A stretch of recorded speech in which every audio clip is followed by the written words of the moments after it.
Okay, so Logan. Logan follows the story of former X-Men member named Logan, also known as Wolverine, and after a great tragedy that rids all of the mutants all around the world, he and Professor Xavier are the only ones presumed left. And while Logan is taking care of Professor Xavier, he comes across a mysterious mutant known as X-23, whom also has the same powers as Logan does, causing them to get swept up in this huge government conspiracy and ultimately a manhunt for this little girl. And Logan, being a hardhead that he is, he was just like, alright, I guess I'll help. And during the mutants' run for the government, Logan must also determine if this is the fight worth fighting for, and if this could in fact be his true redemption in life. Now, Logan is the third and supposedly the final chapter of the standalone Wolverine films, and I believe the 10th installment in the X-Men franchise. I'm kind of too lazy to look that up right now. And as far as standalone Wolverine films go, in my personal perspective, I don't think they have a great track record at all. I think they're pretty bad. First, we have X-Men Origins Wolverine, probably one of the worst superhero movies ever made, just an all-around terrible film. And second, we have The Wolverine,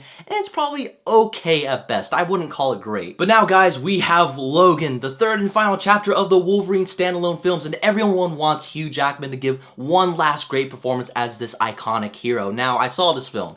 It's good. It's just not amazing. It's just good. Now, this film gives an incredible and vibrant feel to the New Mexico location in which the whole film is set in. Based on its surroundings, it plays off as if it's a modern western, but with the element of superheroes thrown in the mix. The setting felt dirty and grimy when you're looking at certain characters' appearances and their environments, or even some of the actions they commit. This is a straight up superhero western. It's a feeling that the X-Men franchise has never really tackled before, and it really helps pull it off when they have a consistency of the tone throughout, which is that dark and violent feel that X-Men fans have always wanted in their films. And now I absolutely mean it when I say it. This is the most violent X-Men film that we have ever received, unless if you count Deadpool. Now, if you're the type of person that just wants to see dudes get sliced up by Wolverine himself, this is the movie you have been waiting for. This Wolverine film earns that hard R rating. Which leads me to another praise I have for the film, which is how well the action is directed. James Mangold returns to the director's chair to bring us smooth and well-shot action sequences that easily outdoes some of the previous Wolverine films. It's like he really knew how to cut at a certain angle to really intensify what was going on in the moment of the film. You absolutely knew what was going on, and it was beautiful. And James Mangold directs his cast equally as great, because the performances in the film, by far, some of the best you've ever seen in an X-Men film. First, you have Hugh Jackman as Logan, and this is the best performance he has given as Wolverine, as he gives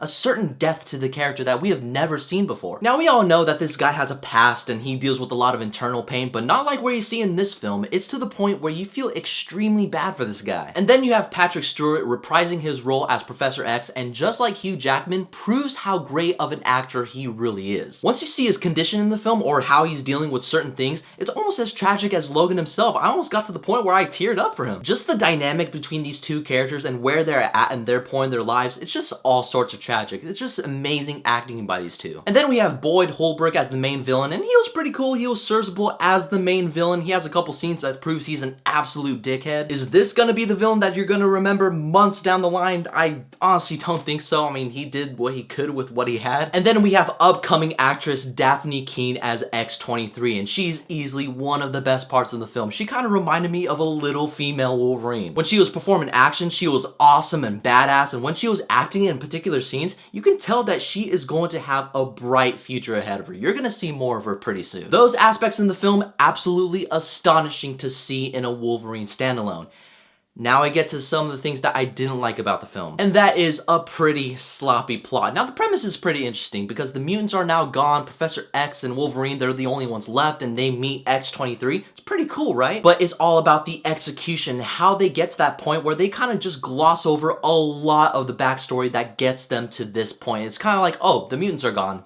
So there you go. And I'm over here like, well, why and how? Because I want to know some of the backstory so I can get behind what's going on in the main focus. And the chance that they do explain itself a little bit further, they do it in the most bizarre and odd way, because it gets to a scene where Wolverine watches a recorded video on a phone, and it starts off with a woman saying, well, paraphrasing right here, it's like, this is what you need to know about A to B. And it's showing like certain events that are happening while the woman is voicing over the entire thing. And it just shows like many different clips just to throw exposition at you. And you're like, okay, okay, did this woman edit this thing on her computer? It kind of took me out of the film a little bit. It just kind of executed story arcs in a pretty sloppy way. I didn't really appreciate it that much. Also, we have a stray of characters in the film that if you were to take them out completely, it wouldn't be any different because they're ultimately a distraction of what was going on in the main focus. Not much of a secret anymore that Caliban is in the film, and his introduction and story arc was like, oh, I'm here to help people do things and, you know, take up space. We didn't really get to know much of his character. All we know is that he was there just to do things, and I just repeated myself. And there's another thing in the film that really infuriated me. I mean, I have to be as vague as possible because it goes along the lines of spoiler territory. But there's something that's just thrown in there that Logan has to fight in the middle/end of the film, and it's like, why did that have to be in there? It was about as lame as him fighting that giant robot samurai thing in the Wolverine. It was forced and it didn't need to be in there. The entire thing, it was just dumb. Now, if you're a fan of the X-Men franchise or the Wolverine films, this is gonna be your absolute heaven right here. But if you're someone who just wants to go in and enjoy a great film, then you're just gonna find it to be good. Because I say, if you want to see Logan, it's best to see it at the matinee price. From a technical standpoint, it was pretty good, and also in the filmmaking department, but as the story itself, it wasn't really that good for me. But anyway, guys, thank you so much for watching my review for Logan, and I want to know what your guys' thoughts are about the film, and what is your favorite X-Men/Wolverine film? We can have that discussion down below. And as always, you can follow me on Twitter, Facebook, Instagram, and all that social media shit down below. Keep in contact with me, don't forget to hit that subscribe button, and as always, guys, may the Force be with you.